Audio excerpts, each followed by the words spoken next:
Question first का third part, 2x² minus 6x plus 3 दे रखा है, ठीक। ये क्वाड्रेटिक इक्वेशन।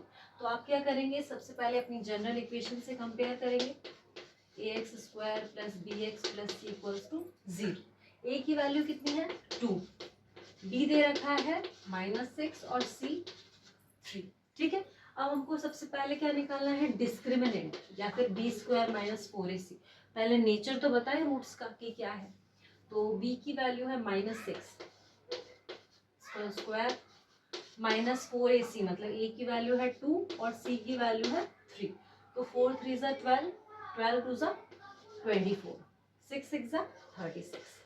तो 36 माइनस 24 कितना हो जाएगा 12। तो डिस्क्रिमिनेंट की वैल्यू क्या आ रही है, ग्रेटर देन 0 आ रही है। मतलब जो हमारी क्वाड्रेटिक इक्वेशन के रूट्स निकलेंगे वो दो डिफरेंट और रियल रूट्स निकलेंगे। तो यहाँ पे क्या लिख देंगे, 2 distinct real roots, distinct real roots, ठीक है। ये हो गया।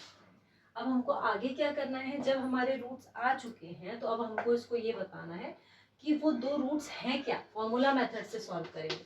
तो x is equals to -b plus minus b² upon 2, ये हमारा फॉर्मूला है, अप्लाई कर दो।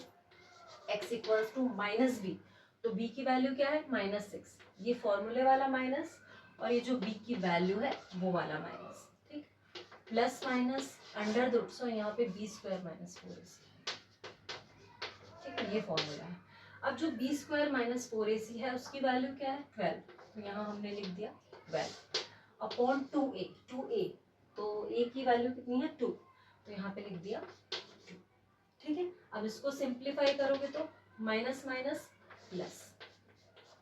अब देखिए जो रूट 12 है इसको रूट के बाहर कैसे लाएंगे, आप देखिए 12 का फैक्टर्स आप निकालेंगे तो क्या हो जाएगा 3 1 ज़ा 3, ठीक। तो 2 टाइम्स आ रहा है 2, तो इसको हम लिख सकते हैं 2 रूट 3। आपने रूट के अंदर 12 लिखा हुआ था, उसको प्राइम फैक्टर्स में ब्रेक किया, तो जो 2 है वो 2 टाइम्स आ रहा है इसलिए वो रूट के बाहर आ जाएगा, और 3 सिर्फ एक बार आ रहा है इसलिए वो रूट के अंदर ही रहेगा, ठीक है। अपॉन में हो गया 2 2 ज़ा 4। अब इस पूरी इक्वेशन में से, सॉरी यहाँ पर दोनों टर्म में से क्या कॉमन आ रहा है, 2 कॉमन आ रहा है, तो हमने यहाँ से क्या करा 2 कॉमन ले लिया, तो अंदर बचेगा 3 प्लस माइनस √3 अपॉन 4। अब ये 2 से 2 कैंसिल हो गए, तो यहाँ पर बचा 3 प्लस माइनस √3 अपॉन 2। अब प्लस माइनस को सेपरेट कर दो, सेपरेट करोगे तो क्या हो जाएगा, टेकिंग पॉजिटिव साइन,